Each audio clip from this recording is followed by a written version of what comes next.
예, 안녕하세요. 저는 전기정보공학부 최환 교수이고, 현재 지능형통신연합전공 부주임 교수를 맡고 있습니다. 이 동영상에서는 지능형통신연합전공 학생들의 통신 전공에 대한 이해를 돕기 위해서 5G에 대해서 간략하게 설명하도록 하겠습니다. 코로나가 처음 발생했을 때, 그러니까 2020년 초에 영국에서는 5G 전파가 코로나를 퍼뜨리고 있다는 황당무계한 음모론이 퍼졌었습니다.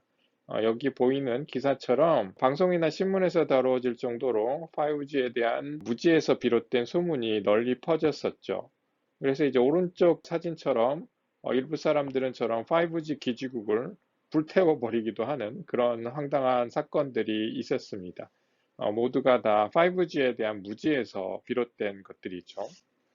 이 강의에서는 이제 그래서 5G가 대체 무엇인지, 우리가 잘 쓰던 LTE하고는 뭐가 다른지, 이런 것들에 대해서 아직 본격적으로 지능형 통신 연합 전공을 시작하지 않은 학생들의 눈높이에서 맞춰서 다루어 보도록 하겠습니다. 그러면 5G가 무엇인지 살펴보기 전에 무선 통신이 무엇인지 먼저 간략하게 설명드리도록 하겠습니다.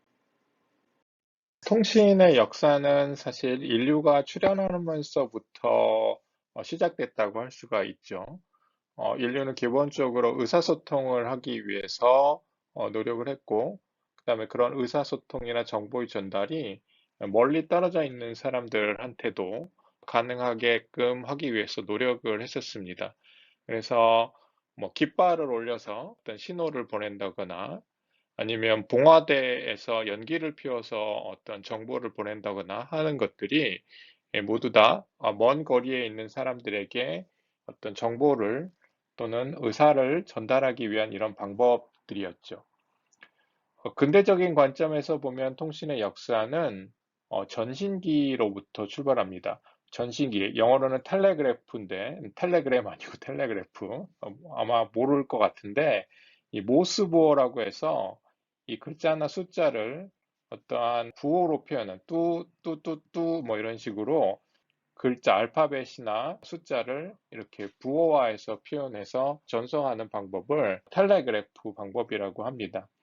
그래서 전자기적 특성을 이용해서 이 텔레그래프를 1838년에 처음 만들었고, 이 텔레그래프를 사용을 해서 모스가 1844년에 미국 발티모어에서 워싱턴 DC까지 이런 전신 정보, 뚜뚜뚜뚜뚜 뭐 이런 식으로 정보를 전달을 해가지고 실제 정보를 전달하는 그러한 시연을 했었습니다.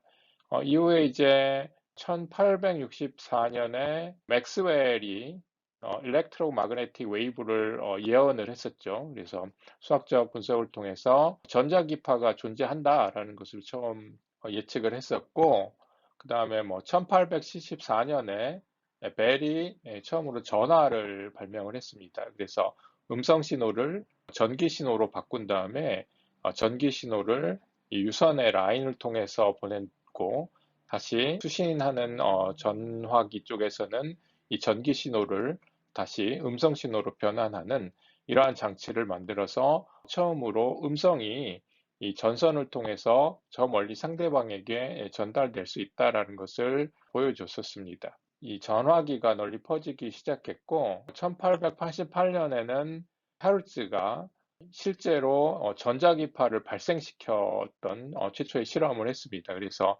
맥스웰이 예측했던 전자기파의 존재 여부를 처음으로 증명을 했었죠.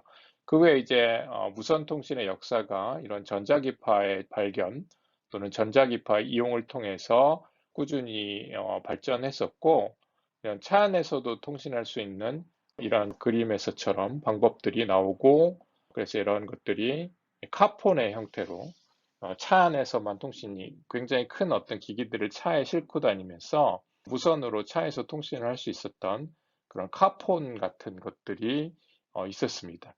지금은 이제 누구나 다 휴대폰을 들고 다니니까 상상이 안 되겠지만 옛날에는 그렇게 자동차 같은 데서만 큰 장비를 실어서 이 전화를 할 수 있었던 그런 시절이 있었습니다. 그 후에 이제 1970년대 우리가 쓰는 이 셀룰라 통신이라는 개념이 이 모토로라라는 회사에 의해서 처음 만들어져서 셀룰라 통신이 세상에 처음으로 등장을 했고요. 그 다음에 이런 본격적인 개인 휴대전화는 1980년대에 들어서 이 아날로그 방식으로 이 음성 신호를 전달하는 이러한 통신들이 주류를 이루었습니다. 그러다가 이제 1990년대에 디지털 방식으로 무선 신호를 전달하는 이러한 방식들이 2세대 통신 방식이라고 해서 뭐 CDMA나 GSM 같은 이런 방식들이 널리 사용을 됐었고, 그 후에 다시 WCDMA, 그다음에 LTE, 이제 현재 5G 이런 단계로 발전하기 시작했죠. 그래서 단순히 음성을 전달하는 그런 음성 통화의 기능만 하던 이런 휴대폰들이 현재는 개인용 어떤 컴퓨터의 역할을 수행을 하고 이제 없어서는 못 사는 그런 존재가 되는 그런 시대가 됐습니다. 통신의 역사를 살펴봤는데, 그럼 과연 이 통신이 무엇이냐라는 것도 대략적으로 이해할 수가 있었을 것 같습니다. 좀 더 엄밀하게 통신이라는 개념을 정의를 하게 되면, 통신은 정보를 전달하고 처리하는 일련의 과정을 통신이라고 얘기를 합니다. 그래서 실제 송신기에서 어떤 정보를 수신기로 전달하고 싶다면 전달하고 싶은 정보를 전기 신호나 전자기파의 어떤 형태로 변형을 해서 정보를 실어서 수신기에 전달을 하게 되겠죠. 그러면 수신기에서는 수신한 이러한 전기 신호나 전자기파를 다시 변형해서 그 안에 실려 있는 원래의 정보를 추출해내는 이러한 과정들이 통신의 과정에 해당됩니다. 그래서 어떠한 정보를 전달하느냐, 또 같은 정보라도 그 정보를 어떻게, 어떤 방식으로 전달하느냐에 따라서 전달하려고 하는 신호, 즉 전기 신호나 전자기파의 모양, 즉 파형이 달라지게 할 수 있겠죠.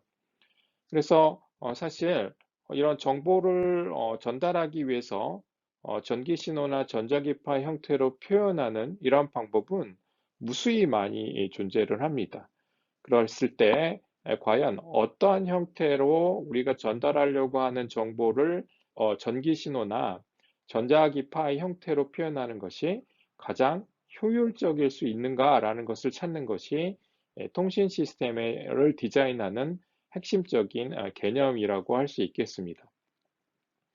기본적으로 정보를 전달하는 데 있어서 많은 정보를 짧은 시간에 전달하기 위해서는 어떠한 통신 시스템이 갖고 있는 주파수 대역이 넓으면 그러한 일이 가능해지겠죠. 마치 도로가 굉장히 넓다면 이 도로를 통과할 수 있는 차가 많고 그 차들이 빠른 속도로 도로를 통과할 수 있는 것처럼 통신 시스템도 정보를 전달하기 위한 주파수, 즉 내가 사용할 수 있는 주파수 대역이 넓다면 마치 도로가 넓은 것처럼 많은 데이터를 빠르게 전송할 수가 있게 됩니다.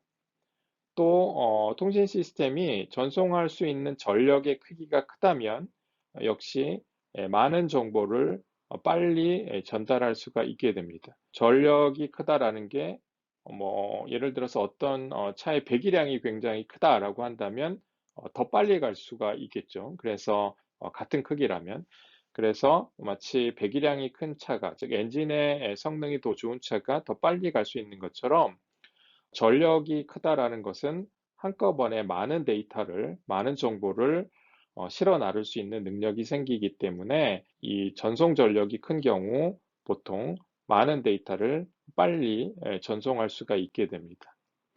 또 최근에는 이 여러 개의 안테나를 사용을 하게 된다면 역시 많은 정보를 빨리 전달할 수 있는 방법이 있다라는 것이 연구가 됐고 이런 것들을 활용하게 된다면 많은 정보를 빨리 전송할 수가 있게 됩니다. 자, 그러면 이제 이러한 어떤 접근 방법에 의해서 통신 시스템을 디자인하는 것은 결국은 주어진 어떤 주파수 대역 하에서 가장 효율적인 효율적으로 정보를 전달하는 방법을 찾아야 되는 거겠죠. 우리가 실제 시스템에서 사용할 수 있는 주파수 대역이 무한대로 많다면 뭐 통신의 어떤 기술을 발전시킬 필요가 없이 그냥 주파수를 굉장히 넓은 주파수를 사용하게 된다면 많은 정보를 빨리 전송할 수가 있게 됩니다. 설명했던 것처럼. 또 실제 시스템은 송신 전력, 사용할 수 있는 전력의 제한이 있기 때문에 주어진 어떤 전력 한도 내에서 효율적으로 정보를 전달할 수 있는 어떤 방법을 찾아야 되겠죠. 또한 이제 사용할 수 있는 안테나의 숫자도 제한될 수밖에 없기 때문에 역시 어떤 이러한 실제적 제한 요건 하에서 내가 전달하려고 하는 정보를 어떻게 하면 가장 효율적으로 전달할 수 있는지 방법을 찾는 것이 통신 시스템을 디자인하는 것에 해당됩니다. 그래서 결국 앞에서 얘기했던 것처럼 이러한 주파수 대역의 제약이 있었고, 그 다음에 전력의 제약이 있고, 이런 안테나의 제약이 있었을 때 과연 정보를 어떤 전기 신호의 형태, 어떤 전자기파의 형태로 전송할 수 있는 거냐라는 것을 찾는 것이 통신 시스템 디자인에 해당됩니다. 그 다음에 그러한 어떤 전기 신호나 전자기파의 형태가 주어진 밴드위드, 내가 갖고 있는 주파수 대역을 넘어서면 안 되겠죠. 그 다음에 그러한 전기 신호나 전자기파의 형태를 주어진 전력에서 전송할 수가 있어야 됩니다. 그 외에 이제 실제 통신 시스템에서는 열잡음이라고 하는 노이즈가 항상 발생을 하게 됩니다. 그럼 우리가 어떠한 특정한 정보를 전달하는데 우리가 원하지 않는 신호가 들어오는 이런 경우는 내가 전달하려고 하는 신호와 원하지 않는 신호가 이제 중첩돼서 수신기에 수신이 되겠죠. 이랬을 때 어떻게 이러한 원하지 않는 신호에 대한 효과를 없애면서 신호를 전송할 수 있는 것이냐라는 것을 찾는 것이 또 통신 시스템을 디자인하는 데 있어서의 핵심적인 요소가 됩니다.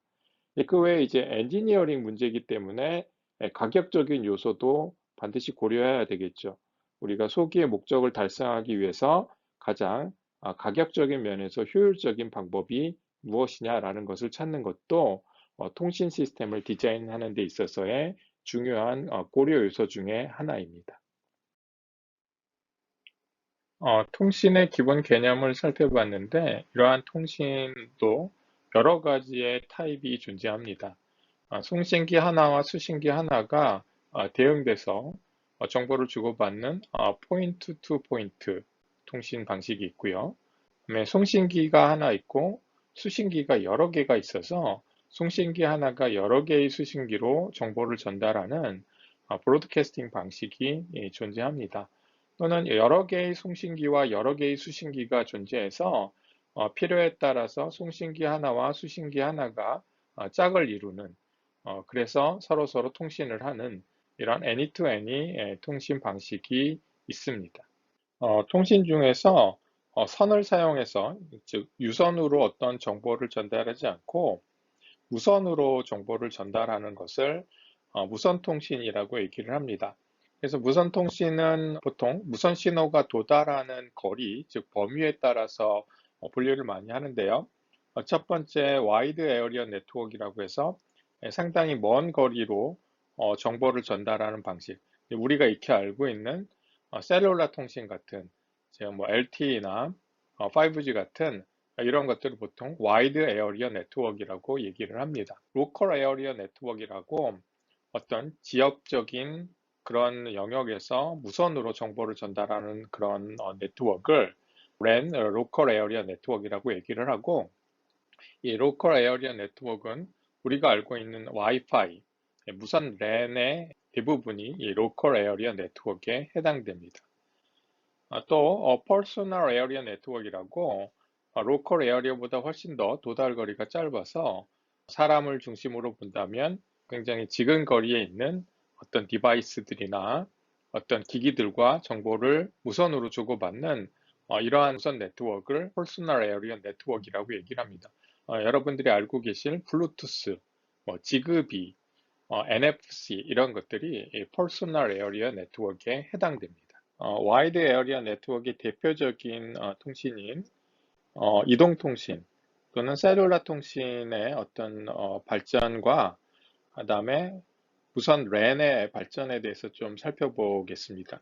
현재 이제 셀룰라 통신을 보면 우리가 4G를 주로 사용했었고 이제 5G도 사용을 하기 시작했죠. 그래서 4G, 5G라는 게 결국은 세대, 제너레이션의 의미입니다. 그래서 1세대 이동통신은 1980년대에 출발을 했고요. 그래서 1세대 이동통신은 아날로그 방식의 어떤 통신을 했었고, 그래서 이제 아날로그 방식의 여러 통신 방법들이 MS니, CACS니, NMT 등등 이런 여러 가지 방식들이 있었습니다. 그래서 아날로그 방식에서는 주로 음성 신호를 전달하는 데 초점을 맞췄었고요.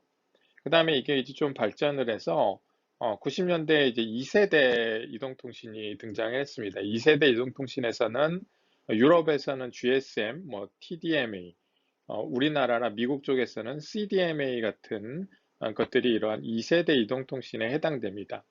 2세대 이동통신에서는 이제 본격적으로 디지털 방식으로 셀룰라 통신을 하기 시작했고 2세대부터는 조금 더 좋은 음질, 즉 음성을 보냈는데 음질이 좀 더 좋아지고 그 다음에 간단한 형태의 데이터도 전송할 수 있는 이러한 시대가 됐었습니다.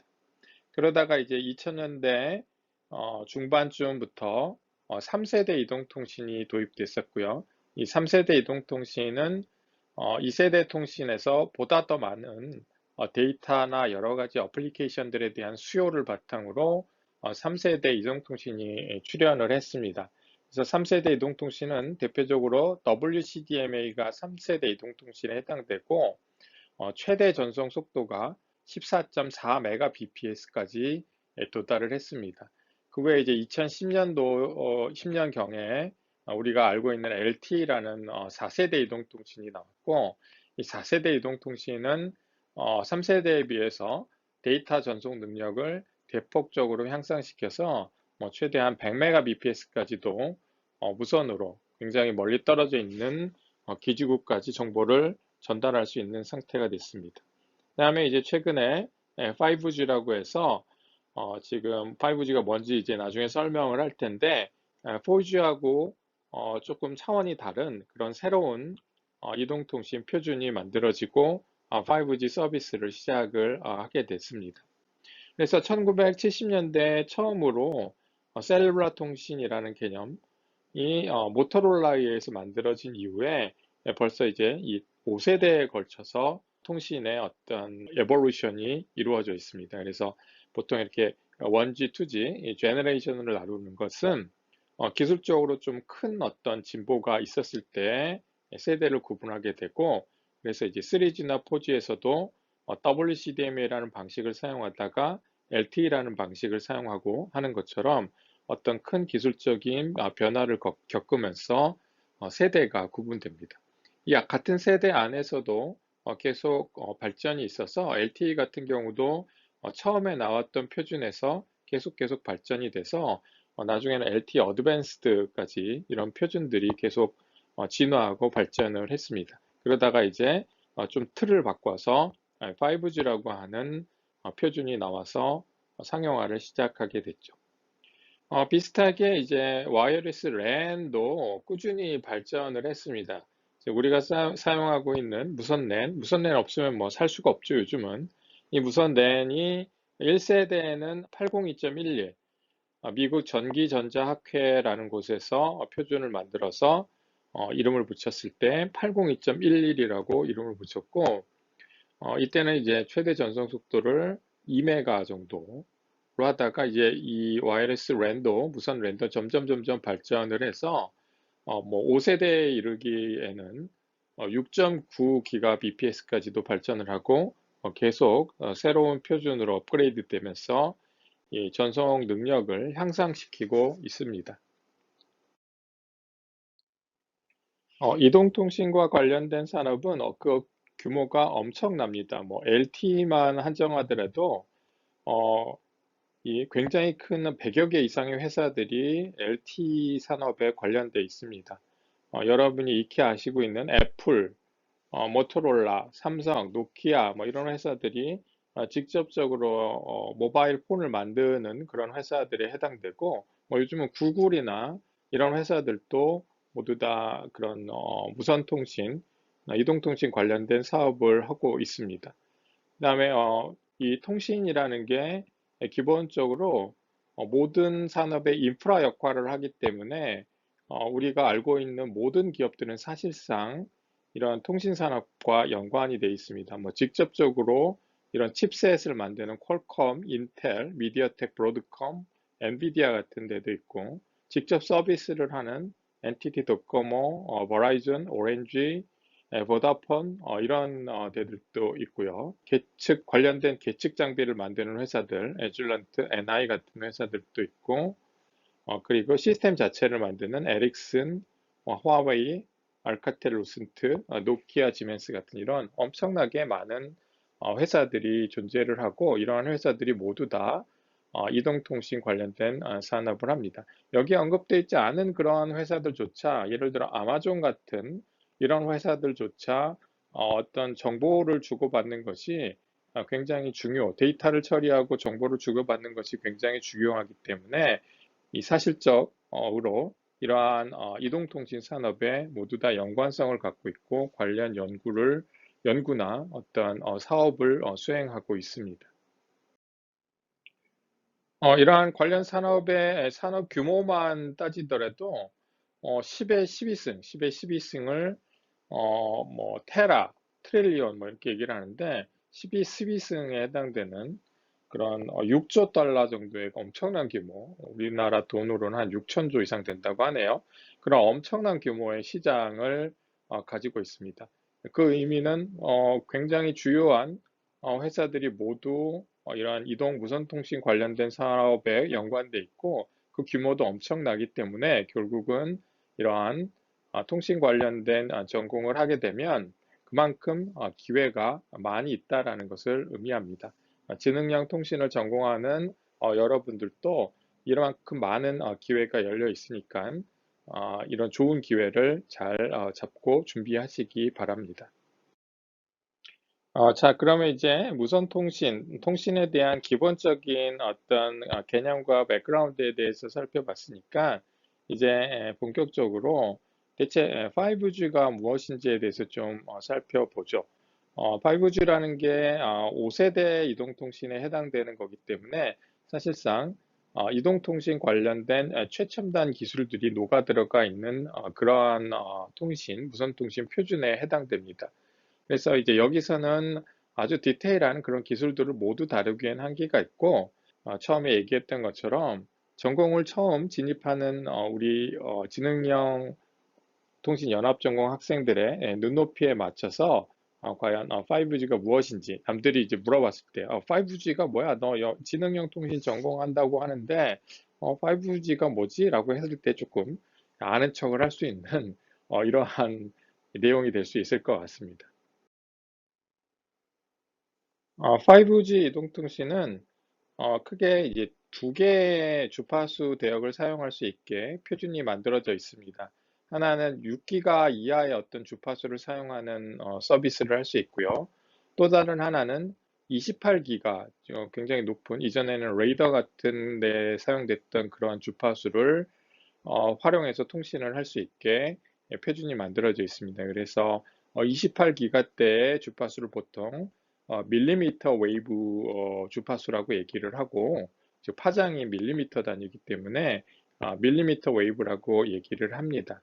그래서 5G는 6기가 아래쪽의 주파수 보통 이제 LTE 같은 것들이 뭐 2기가, 4기가 뭐 이런 쪽에서 서비스가 됐었는데 하여튼 그 주변의 어떤 주파수에서 서비스를 할 수 있는 표준과 28기가 밀리미터 웨이브를 사용해서 서비스를 할 수 있는 표준이 만들어져 있습니다. 그래서 그림에 나와 있는 것처럼 6기가 이하를 사용해서 서비스를 하는 경우와 6기가 이하 주파수에다가 28기가 주파수까지 덧붙여서 서비스를 하는 이러한 어떤 시스템들이 전 세계에 이미 여러 군데 깔려지기 시작하고 서비스를 하고 있습니다. 자, 그럼 이제 5G가 뭐냐라고 보면 이전에 히스토리를 봤더니 결국은 세대가 발전된 통신의 방식 또는 통신의 표준이다. 그런데 이 세대가 발전하는 게 결국은 어떤 데이터 서비스에 대한 수요가 증가하면서 이런 데이터 서비스의 어떤 능력을 점점 증가시킬 수 있는 방향으로 진화했다. 이렇게 보는 것이 일반적인 견해였습니다. 뭐 실제 4G까지는 사실 그랬고요. 그래서 3G에서 4G로 넘어오면서 다양한 어떤 데이터 서비스들, 즉 핸드폰에서 뭐 이 유튜브를 본다거나, 뭐 핸드폰에서 인터넷을 검색한다거나, 핸드폰에서 화상으로 통화를 한다거나 하는 등등 다양한 데이터 서비스를 제공할 수 있게, 그러한 데이터 서비스를 제공하는데 어떤 문제가 생기지 않는 충분히 원하는 데이터 서비스를 제공할 수 있는 능력을 갖출 수 있도록 표준이 진화를 했었죠. 그래서 5G도 그런 맥락에서 보면 어, 보다 더 높은 데이터에 대한 수요, 이런 것들을 충족시키기 위해서 나타났다라고 보는 것이 일반적인 2010년도쯤에 나타난 어떤 견해였습니다. 그런데 이제 막상 4G에서 5G로 넘어가기 위해서 5G에 대한 연구를 시작하고 개발을 했을 때 어떠한 개념은 단순히 어떤 데이터 능력을 높이기 위한 표준이 5G는 아니다. 5G를 통해서 보다 혁신적인 서비스를 제공할 수 있어야 되겠다라는 것이 5G의 기본적인 개발 컨셉이었습니다. 그래서 단순히 어떤 데이터의 능력을 진화시키는 이런 방향으로 5G가 진화했던 것은 아니고요. 오히려 5G는 기존의 데이터 중심의 어떤 진화에서 벗어나서 조금 다른 형태의 어떠한 서비스들을 유연하게 제공할 수 있도록 5G가 개발되고 진화됐습니다. 5G는 4G에 비해서 데이터 제공 능력을 획기적으로 향상시킨 것 외에 사실 다양한 서비스들을 유연하게 제공할 수 있어야 된다라는 철학에서부터 출발을 했습니다. 그래서 새롭게 출현할 수 있는 우리 이 사회에서 우리가 생활하는데 새롭게 출현하는 여러 가지 새로운 서비스들을 유연하게 서비스할 수 있어야 하고 이러한 능력을 제공할 수 있어야 된다라는 어떤 요구사항을 가지고 있었습니다.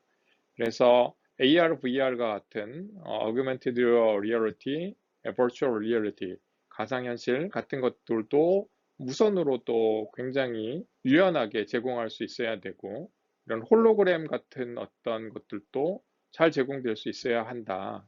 또 오른쪽 아래 그림처럼 이렇게 굉장히 사람들이 많이 모이는 곳에서도 통신이 원활하게 제공돼야 된다. 사실 사람들이 굉장히 많이 모이면 4G 같은 경우에서는 통신이 잘 안 되는 경우가 많았죠. 예를 들어서 야구장 이런 데서도 어떤 때는 통신이 잘 안 되는 이런 경우들이 많았는데 5G에서는 사람들이 굉장히 많이 있어도 이러한 통신이 원활하게 제공돼야 된다. 그 이유가 이제 더 이상 통신은 사람들이 하는 통신뿐만 아니라 기계들이 스스로 정보를 교환하고 판단하는 이러한 어떤 네트워크를 구축해야 되기 때문에 뭐 그런 네트워크를 보통 뭐 사물 인터넷, 인터넷 오브 띵스 네트워크라고 얘기를 하죠. 그래서 기기들 스스로 통신하고 뭔가 정보를 교환하고 판단을 하고 하는 것들을 제공하기 위해서는 그 많은 사물들, 기기들이 동시에 통신을 할 수 있어야 된다라고 해서 굉장히 많은 어떤 통신들이 동시에 제공될 수 있는 능력도 획기적으로 갖춰져야 한다라는 것이 5G의 어떤 기본 요구 사항이었습니다.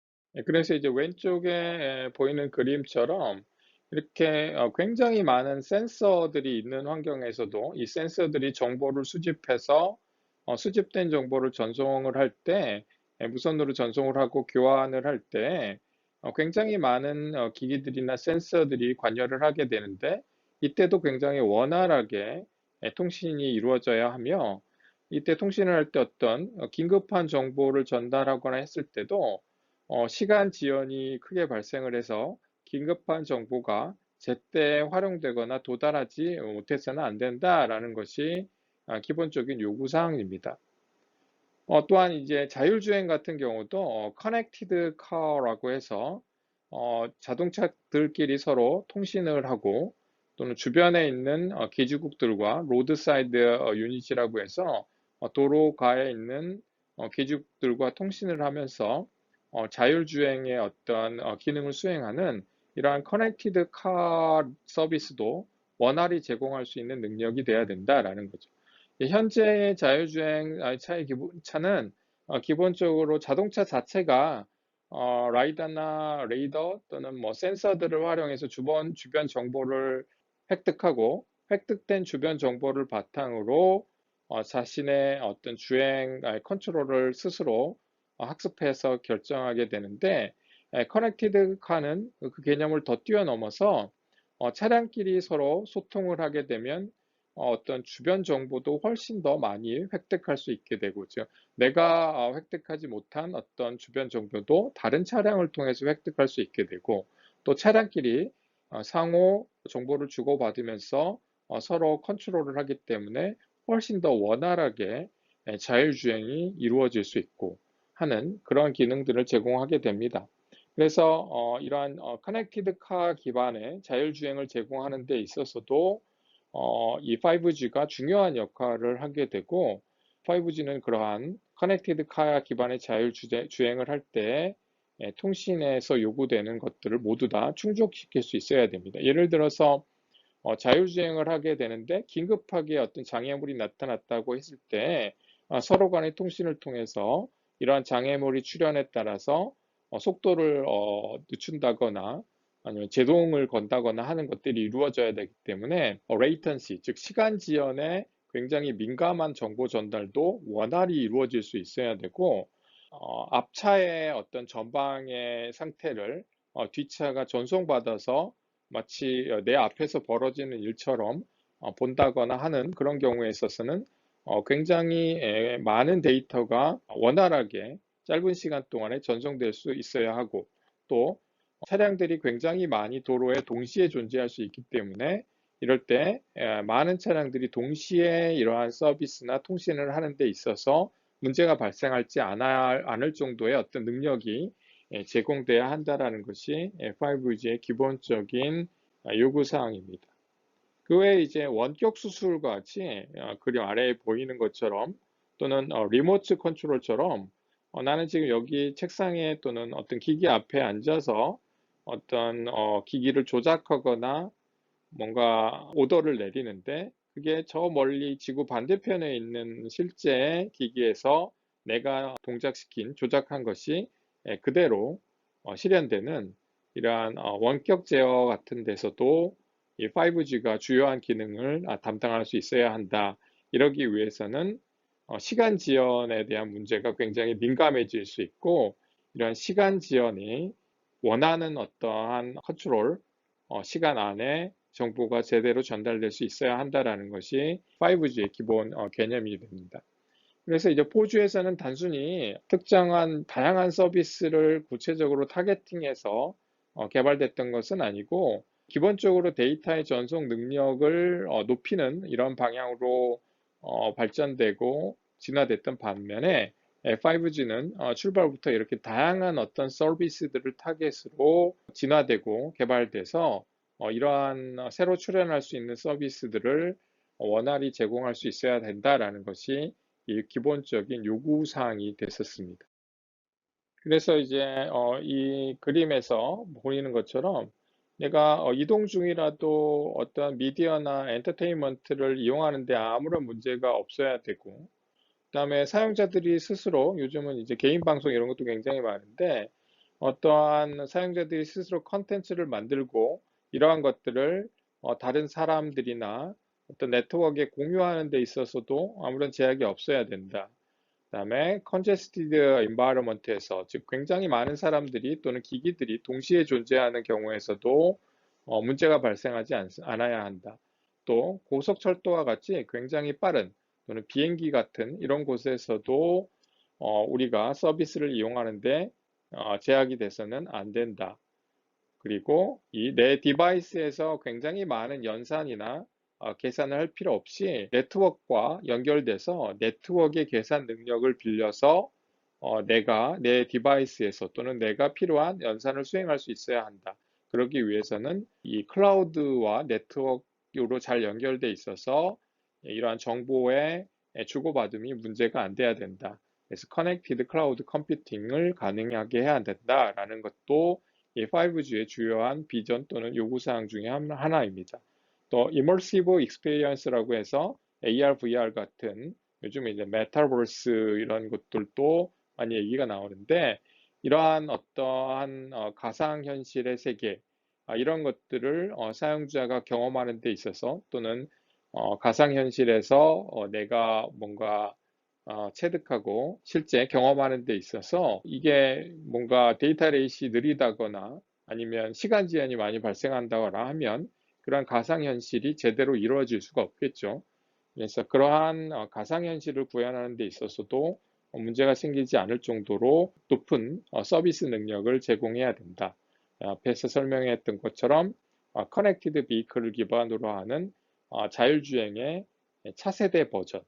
현재의 자율주행은 자동차 스스로 한 대 한 대가 스스로 판단했었는데 이러한 자동차 한 대 한 대가 스스로 판단하는 것을 넘어서 서로 연결돼 있으면서 정보를 공유하고 주고받으면서 보다 효율적인 자율주행을 구현할 수 있는 커넥티드 비클의 기능을 수행할 수 있게끔 무선 네트워크의 기능을 제공을 한다라는 것들이 주요한 비전과 목표가 됐습니다. 이러한 서비스나 다양한 요구사항들을 수용하기 위해서는 기본적으로 광 케이블 정도 같은 그러한 데이터 전송 스피드가 필요하다. 그래서 파이버-like 데이터 스피드가 필요하다. 그다음에 실시간 어떤 인터액션을 할 수 있을 정도의 레이턴시를 제공해야 된다. 즉, 내가 지금 여기서 뭔가를 했는데 한참 있다가 그 응답 반응이 와서는 안 되고 마치 통신 네트워크를 경유하지 않은 것처럼 내가 바로 뭔가 액션을 취하면 그에 대한 리액션이 바로바로 나타낼 수 있어야 된다. 이러기 위해서는 레이턴시, 즉 시간 지연이 굉장히 작은 서비스를 제공할 수 있어야 된다. 그다음에 어떤 경우에서는 서비스가 됐는데 원하는 서비스가 됐는데 또 다른 환경에 가면 그런 서비스가 잘 원활하게 제공되지 못하면 안 되기 때문에 항상 컨시스턴트한 성능을 즉 일정한 수준의 성능을 항상 달성할 수 있어야 된다라는 것도 이 5G에서는 목표로 하고 있습니다. 그 다음에 언리미티드 데이터를 제공할 수 있는 매시브 커패시티를 달성할 수 있는 그런 데이터 용량이 측면에서도 굉장히 큰 진보를 이룰 수 있어야 한다라는 것이 5G에서 요구되고 핵심적인 비전으로 제시된 것입니다. 여러분들도 4차 산업혁명이라는 용어를 들어봤을 겁니다. 4차 산업혁명이 이 산업혁명 이후에 인류의 혁신을 가져오는 거다. 뭐 이렇게들 얘기를 하는데 이 4차 산업혁명이라는 것이 결국은 ICT, 정보통신 기술이 전 산업 영역으로 퍼져서 전 산업 영역에서 기술적 혁신을 가져온다라는 것이 4차 산업혁명의 주된 개념입니다. 이러한 정보통신 기술의 전 산업으로 확산은 기본적으로 전 산업에서 필요로 하는 핵심 통신 인프라를 구축하는 데 있습니다. 그 핵심 통신 인프라가 결국은 5G, 더 나아가서는 5G의 다음 어떤 버전인 6G가 이러한 통신 인프라, 4차 산업혁명을 가능하게 하는 통신 인프라를 구축하게 됩니다. 그래서 이제 5G를 사용해서 스마트 팩토리 같은 사람이 더 이상 관여하지 않고 공장이 스스로 정보를 모으면서 제조를 컨트롤하는 스마트 팩토리 같은 것들을 가능하게 하고요. 그 다음에 이런 자율주행도 보다 진보된 자율주행을 가능하게 합니다. 그리고 이제 이 의료 분야에서도 원격 진료라든가 어떤 다양한 헬스 디바이스들을 도입할 수 있게 만들어 주게 되고요. 그다음에 농사 같은 농업 분야에서도 스마트팜의 개념으로 여러 가지 주변 기후라든가 어떤 변화 정보를 센서들이 수집하고 수집된 정보에 맞춰서 어떠한 비료를 준다거나 농약을 뿌린다거나 하는 등등등 여러 가지의 농업 관련된 일을 할 수 있는 이런 스마트팜 같은 것들을 이 5G 네트워크를 통해서 가능하게 합니다. 에너지 같은 우리가 이제 전력 같은 경우도 어느 쪽에서 많이 전력이 생산됐지만 상대적으로 다른 쪽에서는 이러한 전력을 공급하는 것에 불균형이 발생할 수 있겠죠. 그래서 이러한 전력의 불균형을 잘 해결하기 위해서는 스마트 그리드라고 해가지고 전 전력망을 하나로 묶어서 전력이 부족한 곳에서는 남아있는 전력으로 그쪽으로 돌려주고 하는 그런 것들을 원활하게 수행할 수 있는 이러한 기능들이 스마트 그리드에서 제공됩니다. 이러한 스마트 그리드 같은 것도 기본적으로는 그러한 정보 전달이 원활하게 이루어져야 이런 스마트 그리드를 가능하게 하기 때문에 5G는 역시 스마트 그리드의 핵심적인 인프라가 되게 됩니다. 그다음에 여러 가지 이제 물류 같은 데서도 이러한 통신이 굉장히 중요하죠. 어떤 물류의 모니터링, 지금 어느 위치에 어떠한 물류가 가 있는지 이러한 것들을 제어하고 확인하고 하는 것에서도 결국은 이러한 통신이 없어서는 안 되고 핵심적인 역할을 수행하겠죠. 그다음에 스마트 시티 또는 스마트 빌딩이라고 하는 빌딩이나 도시 차원에서 어떤 환경 정보를 수집하고 수집된 환경 정보를 교환해서 이 교환된 정보를 바탕으로 어떤 빌딩의 어떤 환경을 적절하게 제어한다고 하거나 아니면 도시의 어떠한 기능을 이러한 수집된 정보와 정보의 어떤 교환 또는 처리를 통해서 도시의 기능을 스마트하게 유지 또는 컨트롤하는 이런 스마트 시티 같은 것들도 결국은 들여다보면서 살펴보면 핵심은 앞에서 설명한 것처럼 정보를 어떻게 수집하고 이 정보들을 어떻게 전달하고 어떻게 가공할 거냐라는 것이 핵심입니다.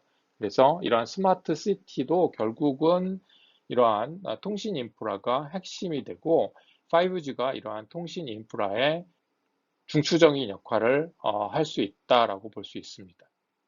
그래서 이러한 5G의 인프라를 활용해서 이 4차 산업혁명을 가능하게 한다면 엄청난 어떠한 혁신을 이룰 수 있고 이게 12트릴리언 얼마인지 숫자로 셀 수도 없네요. 이런 정도의 어떠한 그런 파급 효과를 가져온다라는 것이 이 5G가 이끌어올 어떤 변화의 방향이 되겠습니다.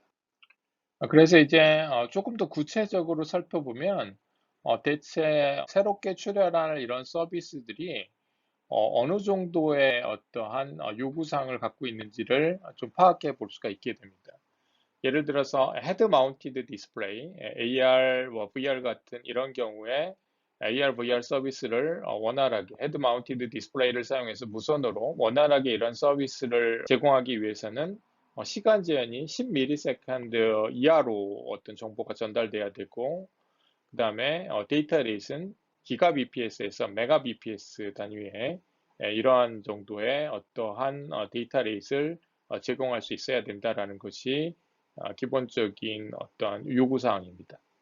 그다음에 시큐리티 카메라 같은 보안 카메라 같은 경우에서는 실시간으로 보안을 모니터링 해야 되기 때문에 어떤 시간 제한이 최소 50ms 이내에는 들어와야 되고 역시 어떤 모니터링 정보, 영상 정보 같은 것들이 전달돼야 되기 때문에 메가bps 정도의 데이터가 제공될 수 있어야 된다라는 것입니다. 그다음에 센서 네트워크 같은 경우에서도 레이턴시가 시큐리티라든가 헤드 마운티드 디스플레이보다는 조금 더 릴렉스 돼 있지만 100ms 안까지 어떠한 레이턴시가 제공돼야 된다. 즉 100ms를 넘어가서 어떤 정보가 전달돼서는 안 된다라는 거고 센서 같은 경우는 디바이스 크기가 굉장히 작기 때문에 상대적으로 개별 센서 하나하나에서 전달되는 정보의 크기는 상대적으로 좀 작을 수 있어서 센서 같은 경우에서는 kbps 단위의 어떤 데이터를 생성해낼 거고 이렇게 생성된 거가 100ms 안에 잘 전달될 수 있으면 된다라는 것입니다. 그다음에 우리가 이제 핸드폰 같은 핸드헬드 터미널 같은 경우에서도 어떤 사용자가 체감적인 세이프티 펑션 같은 것들을 서비스하기 위해서는 10ms의 레이턴시, 메가bps 단위의 어떤 데이터 레이트, 그다음에 산업용 로봇을 제어하거나 하는 경우에서는 더 빠른 동작의 제어가 필요하기 때문에 레이턴시가 1ms까지도 떨어져야 된다. 그다음에 이러한 모니터링이나 동작을 제어하기 위해서 필요한 데이터의 양은 주고받아야 되는 데이터의 속도는 메가bps 단위에서 킬로bps 단위가 될 거다라는 거고요. Augmented Guided Vehicle, 아까 자율주행의 어떤 한 형태 같은 경우에서도 시간 제한이 20ms 이내로 들어와야 사고로 연결되지 않을 수 있고, 그다음 주고받는 어떤 주변 차량들과의 데이터들도 메가bps 단위가 돼야 된다라는 것입니다. 그래서 이제 크게 이러한 여러 가지 서비스들에 대해서 어떤 레이턴시, 시간 지연과 어떤 데이터 레이트, 그다음에 이러한 서비스들을 제공하기 위해서 얼마나 많은 디바이스들이 동시에 통신이 이루어져야 되는가라는 것을 살펴봤더니 크게 이제 5G는 세 개의 어떤 방향성이 나타났더라. 그래서 첫 번째는 맨 왼쪽에 동그라미에 나타난 것처럼 Enhanced Mobile Broadband다. 즉 데이터 레이트이 굉장히 높아져야 된다. 즉 4G보다 훨씬 더 데이터 레이트이 높아져야 된다라는 그런 방향이고요. 그래서 그런 방향을 Enhanced Mobile Broadband라고 얘기를 합니다. 또 다른 하나는 오른쪽에 연두색, 초록색 서클처럼 Massive IoT라고 해서 동시에 여러 개의 디바이스들이 통신을 해야 된다. 그래서 Massive Connection을 제공할 수 있어야 된다라는 것이고요. 그다음에 아래쪽 동그라미처럼 정보를 전달하고 제어하는 데 있어서 굉장히 짧은 레이턴시, 시간 지연이 있어야 되고 그 정보 자체의 전달에 있어서도 굉장히 정확해야 된다. 즉 어떠한 오차가 발생하는 데 있어서 굉장히 큰 크리티컬한 결과를 야기할 수 있다. 예를 들어서 Augmented Guided Vehicle 같은 경우에서는 Availability, 즉 어떤 Reliability라고 볼 수 있는데 이러한 것들이 99.9999%가 돼야 된다. 즉 신뢰성이 99.999까지 올라가야 어떤 제어를 했을 때 사고나 이런 것에 연결되지 않는다라는 것이고요.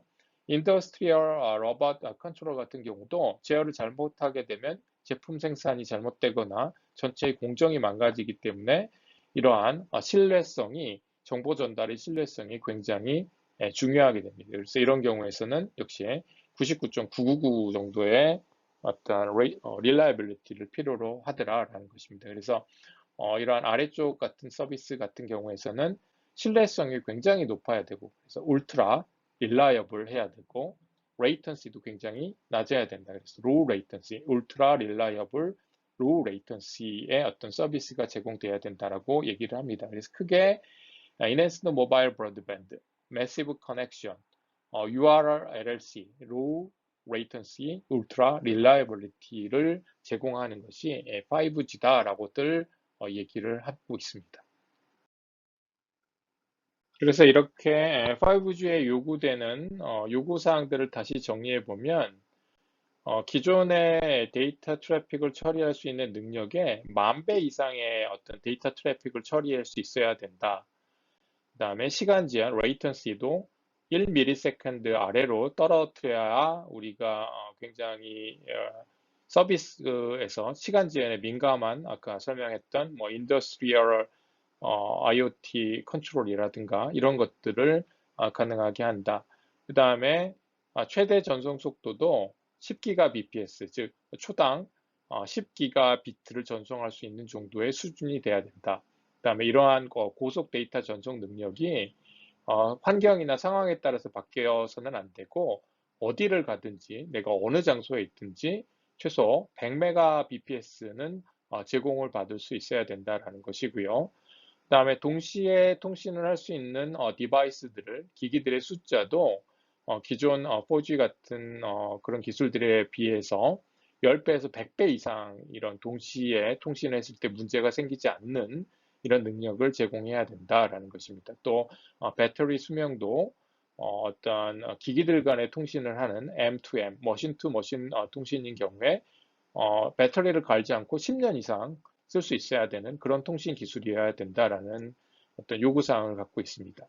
또 이러한 머신 투 머신 통신, 더 이상 이제 사람만이 통신을 하는 것이 아니라 기계들끼리 또는 기기들끼리 정보를 수집하고 교환하고 정보를 활용하고 하는 이러한 사물 인터넷 환경에서는 머신 투 머신, 기기 대 기기 통신이 굉장히 보편화될 텐데 이러한 기기 대 기기 통신을 원활하게 제공하기 위해서는 기술이 이러한 M2M 통신을 싼 가격에 제공할 수 있어야 된다라는 것이 5G의 핵심적인 요구사항이 됩니다. 자, 그럼 이제 5G가 사실 상용화 서비스를 해서 여러분들이 가지고 있는 핸드폰도 5G의 폰이다 이렇게 얘기를 하는데 내가 갖고 있는 5G 폰은 앞에서 설명한 그런 다양한 어떤 기능이나 서비스들 제공이 잘 안 되는데 뭐 심지어는 LTE보다 데이터 전송 속도가 더 느린데 잘 서비스가 안 되는데 이게 무슨 말이야 이렇게 얘기할 수가 있겠죠. 사실은 5G망이 아직 제대로 구축이 안 된, 투자가 좀 덜 된 그런 문제도 있고요. 그다음에 기본적으로 5G는 한 방에 모든 걸 해결하려고 하지 않고요. 릴리즈라 그래서 표준을 점진적으로 업그레이드 시켜 나가고 있는 중입니다. 그래서 현재 상용화되고 있는 표준은 5G 표준은 왼쪽에 릴리즈 15라는 표준이고 이 릴리즈 15는 5G를 구현하기 위한 가장 기초적인 어떤 프레임워크를 만든 그러한 표준에 해당됩니다. 그래서 이런 릴리즈 15는 기본적으로 좀 고속의 어떤 데이터 레이스를 구축하고 제공하는데 좀 초점이 맞춰져 있고요. 그래서 아까 설명했던 레이턴시라든가 매시브 커넥션 같은 기능들은 상대적으로 릴리즈 15에는 잘 들어가 있지 않습니다. 그래서 릴리즈 15 같은 경우에서도 충분히 투자만 이루어진다면 고속의 데이터는 LTE보다 훨씬 더 원활하게 제공될 수가 있는데 아직은 투자가 기지국들이 제대로 깔려져 있지 않기 때문에 실제 사용자들이 느끼는 체감 어떤 데이터 레이시라든가 어떤 품질은 조금 열악한 면이 없지 않아 있는데 아마 개선될 것 같고요. 그다음에 이제 릴리즈 16에서 이제 본격적으로 이런 5G의 플랫폼을 완성하는 즉 퓨처 프루프 플랫폼이라고 해서 이런 향후에 이 앞에서 제시된 5G의 비전들을 구현할 수 있는 그러한 기본적인 플랫폼을 구축하는 그러한 표준 단계가 릴리즈 16 단계입니다. 그래서 릴리즈 16에서부터 이제 점진적으로 EMBB 기능, 즉 Enhanced Mobile Broadband 데이터 레이트도 점점 더 증대시켜 나가고 있고요. 그다음에 릴리즈 17, 릴리즈 17에서 이제 본격적으로 앞에서 얘기한 5G의 비전들을 제공하기 위한 표준이라고 얘기를 하고 있습니다. 그래서 릴리즈 17 표준에서는 레이턴시라든가 매시브 커넥션 그리고 이 릴라이어빌리티 같은 것들을 대폭 개선시킬 수 있는 기술들을 반영해서 표준이 만들어지고 개발되고 있습니다. 그 외에 이제 릴리즈 18, 18 이후에서는 더 다양한, 굉장히 다양한 환경이라든가 다양한 어떤 사용자 케이스들을 고려해서 본격적으로 5G의 표준이 진화되고 향상되는 이런 단계라고 얘기를 할 수 있습니다. 그래서 5G가 지금 현재로는 조금 미진한 그런 느낌이 있는데 아직 사실상 이 상용화된 표준은 굉장히 5G의 기초적인 어떠한 기능 정도만을 담고 있는 거라 점점 이러한 표준들이 진화되고 진화된 표준들이 실제 시스템에 구축이 되면 본격적으로 5G의 비전을 달성할 수 있을 것이라고 들 사람들이 예측을 하고 있습니다. 그래서 지금 상용화되어 있는 릴리즈 15에서 약간의 데이터 전송 능력을 향상시킨 그러한 릴리즈 15에서 점점 다양한 서비스, 다양한 요구 조건, 다양한 응용 서비스를 제공하기 위한 어떤 기술들을 추가로 넣고 표준을 진화시키는 형태로 지금 그림처럼 5G가 발전하고 진화될 예정입니다. 그래서 릴리즈 16, 17만 되더라도 그림에 나타나 있는 것처럼 굉장히 다양한 서비스들을 유연하게 제공할 수 있는 기능들이 제공될 예정입니다. 이 5G의 핵심 요구사항들, 그리고 다양한 서비스들을 제공하기 위해서는 어떠한 기술들이 활용되어야 되는지를 계략적으로 살펴보면 이 LTE, 4G와는 달리 5G에서는 기존에 사용했던 어떤 OFDM이라고 하는 어떤 신호의 전송 방식을 조금 더 유연하게 바꿔서 굉장히 다양한 서비스를 제공할 수 있게 합니다. 예를 들어서 어떤 서비스는 굉장히 넓은 대역폭을 필요로 하는데 비해서 어떤 서비스는 대역폭은 좁지만 굉장히 신뢰성 있는 또는 레이턴시가 없는, 시간 제한이 없는 어떤 서비스 또는 데이터가 전송돼야 되기 때문에 이러한 조건들을 수행할 수 있도록 OFDM이라고 하는 기본적인 전송 프레임을 굉장히 유연하게 바꿨습니다. 그래서 이러한 거를 Scalable OFDM Numerology라고 얘기를 합니다.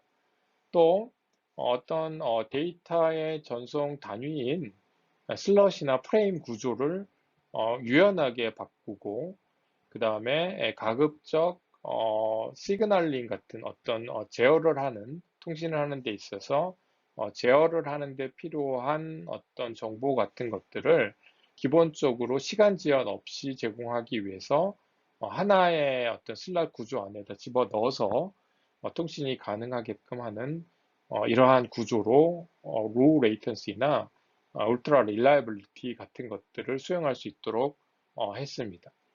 또 어드밴스드 채널 코딩, LDPC 같은 그런 로우 덴시티 패리티 체크 코딩이라고 하는 채널 코딩이라고 하는 것이 잘못된 정보가 수신되더라도 송신단에서 미리 제공한 어떠한 리던던트한 정보를 바탕으로 오류가 발생한 정보도 복원해낼 수 있는 이러한 어떤 전송 방식이 되는데 보다 진보된 채널 코딩 방식을 사용을 해서 오류가 발생하더라도 이를 복원할 수 있는 능력을 획기적으로 향상시켰습니다. 그래서 굉장히 릴라이어빌리티를 높이는 데 기여할 수 있겠죠.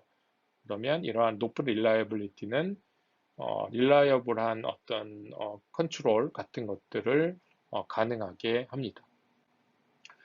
또 굉장히 많은 안테나를 동시에 사용해서 동일한 대역폭이나 동일한 전송 전력을 사용하더라도 이 공간상의 어떤 디멘전을 충분히 활용함으로써 높은 전송률을 달성할 수 있는 이러한 매시브 멀티 인풋, 멀티 아웃풋 기술을 수용하고 있습니다.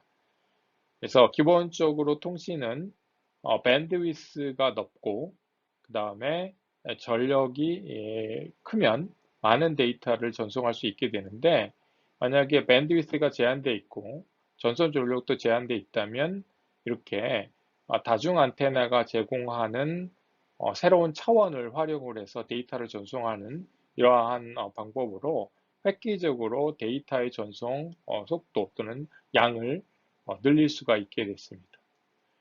또 기존에 사용하지 않던 주파수 대역을 사용함으로써 주파수 부족 현상을 획기적으로 개선하려고 했습니다. 그래서 설명했던 것처럼 무선 통신에서는 밴드위스를 넓게 쓰면 모든 게 해결될 수 있는데 밴드위스를 넓게 쓰지 못하는 이유가 무선 자원, 밴드위스, 주파수 자원이라는 게 제한되어 있기 때문에 한 시스템에 무작정 많은 주파수 자원을 할애할 수가 없겠죠. 근데 상대적으로 통신에 적합하지 않아서 잘 쓰이지 않던 28기가 주파수 대역, 즉 밀리미터 웨이브 주파수 대역을 활용함으로써 주파수의 부족 현상을 해소하고 해당 주파수 대역에서는 상대적으로 덜 쓰고 있었기 때문에 보다 넓은 대역폭을 활용할 수가 있게 됩니다. 그래서 데이터의 전송 능력이라든가 이런 것들을 밀리미터 웨이브 대역을 활용을 해서 획기적으로 증가시킬 수가 있었죠.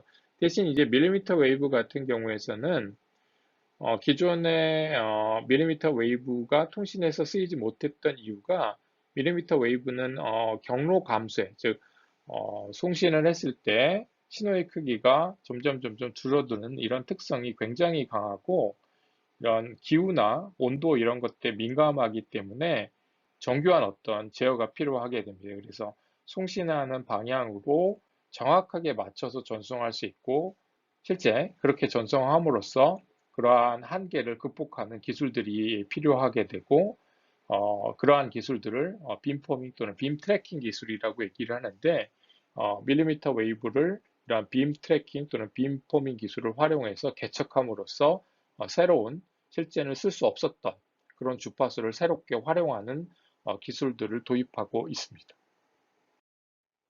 앞에서 설명했던 것처럼 5G는 사실상 통신에 가장 진보된 기술들이 들어가 있는 어떤 표준이기 때문에 사실은 구체적으로 들어가기 시작하면 한도 끝도 없겠죠. 조금 더 그래도 더 구체적인 기술적인 내용, 즉 어떠한 기술들이 5G를 가능하게 했는지 살펴보고 싶다면 여기 슬라이드에 나와 있는 논문을 한번 찾아서 본다면 조금 더 잘 이해할 수 있을 것 같습니다. 사실 이 논문이 제가 공저로 들어간 논문인데 전 세계 5G 관련된 논문 중에서 가장 많이 인용된 그러한 논문입니다.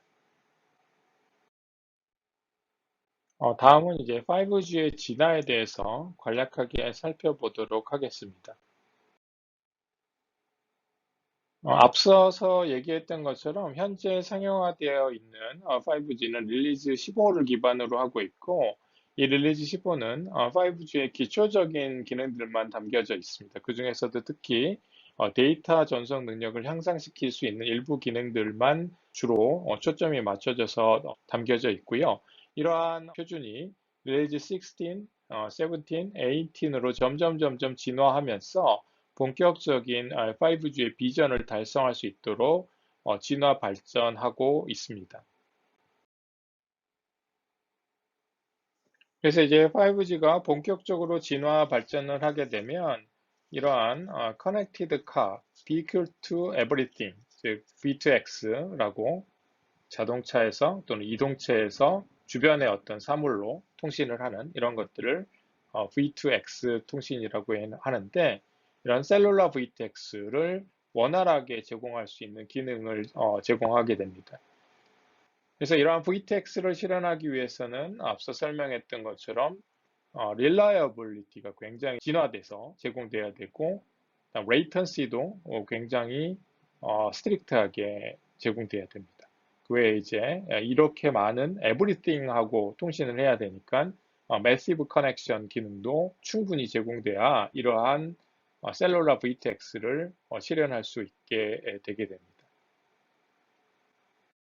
V2X뿐만 아니라 이런 인더스트리얼 IoT를 본격적으로 제공할 수 있는 기능 또는 인프라가 될 것으로 생각이 됩니다. 그래서 프라이빗 5G 네트워크이라 그래서 서비스 회사들, SKT, KT, LG 플러스 같은 서비스 회사들이 제공하는 5G망뿐만 아니라 개별 회사나 어떤 단체가 지역적으로 5G망을 구축하는, 즉 얼마 전 뉴스에서도 나왔는데 네이버가 본인 자신의 어떤 사옥에 5G망을 구축했다.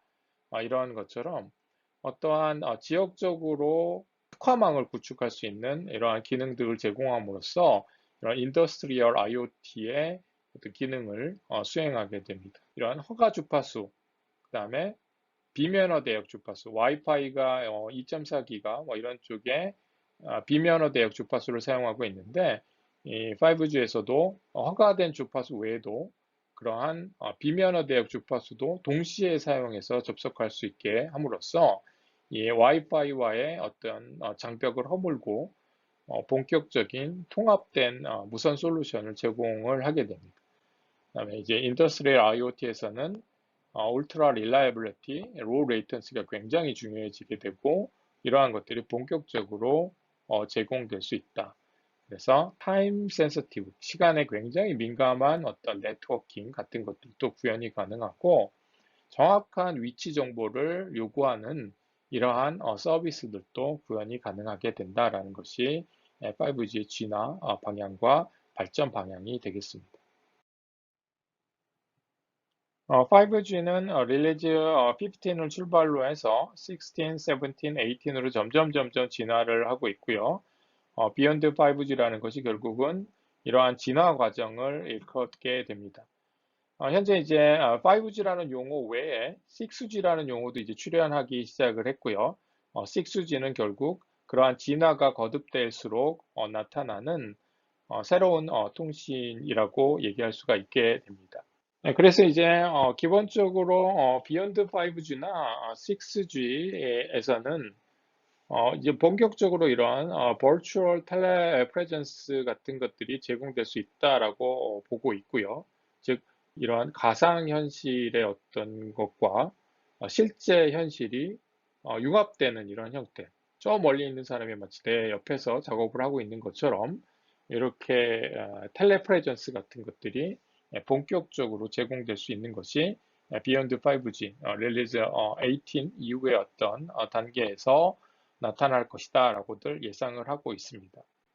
이러한 텔레프레전스 같은 그런 서비스만 제공하려고 해도 계산해야 되는, 연산해야 되는 양이 굉장히 늘어나게 되고, 그러면 결국은 이러한 연산이 디바이스 자체에서 이루어지기도 하고, 일부는 네트워크 클라우드에서 이루어지는 그런 분산적이고 협력적인 연산이 수행되게 됩니다. 복잡한 연산이나 계산 같은 것들이 이에 점점 네트워크 단에서 이루어질 수 있는 그 다음에 어떤 시간 지연의 이슈를 해결하기 위해서 저 안쪽의 네트워크 서버가 아니라 기지국 쪽에서의 계산 능력이 굉장히 강조되는 이러한 어떤 진화 방향이 예상되고 있고요.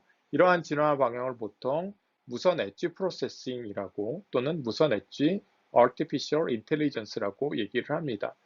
이러한 것들이 출현할 수밖에 없는 이유가 지금 도표에서 나온 것처럼 홀로그램 같은 또는 VR, AR 같은 이러한 서비스들이 점점 진화함에 따라서 필요한 계산 능력이 굉장히 높아지는데 반해서 디바이스들 같은 경우에서는 또한 이동성 같은 제약들 때문에 디바이스 안에서 쓸 수 있는 전력이 제한돼 있고 배터리 같은 것들 때문에 그래서 모바일 GPU 또는 CPU에서 처리할 수 있는 연산 능력이 발전을 하고 있지만 그래도 어떤 서비스에서 요구하는 수준보다는 좀 뒤처지게 됩니다. 그래서 이러한 것들을 원활히 제공하기 위해서는 일부의 어떤 연산은 디바이스에서 또 나머지 연산은 네트워크에서 수행하는 그러한 와이어리스 엣지 프로세싱 또는 와이어리스 엣지 AI가 굉장히 보편화되고 활발하게 이루어질 것이다 라고 예상을 하고 있습니다.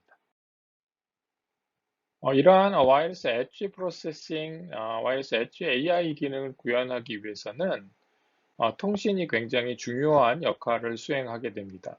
일부의 기능은 디바이스에서 수행되고 일부의 기능은 네트워크를 통해서 네트워크의 엣지 클라우드, 네트워크의 최하단에 있는 이런 연산 기능들을 통해서 제공되기 때문에 그러면 어떠한 데이터를 주고받으면서 이러한 와이어리스 엣지 프로세싱을 할 수 있을 거냐라는 것이 중요하게 되고 이때 이제 가장 효율적인 통신 방식이 무엇이냐, 즉 이러한 이 와이어리스 엣지 프로세싱을 하기 위한 효율적인 통신이 무엇이냐 또는 거꾸로 이러한 통신을 기반으로 했을 때 어떻게 학습하고 어떻게 연산하는 것이 가장 효과적인 것이냐라는 문제가 발생하기 때문에 통신과 연산, 그다음에 러닝이 서로 융합돼서 설계되고 발전하게 됩니다.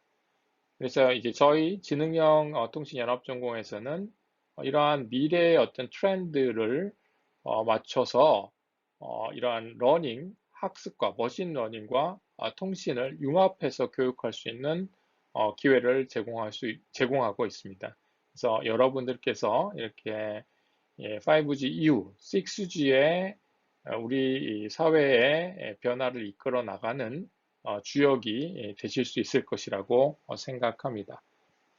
예, 감사합니다.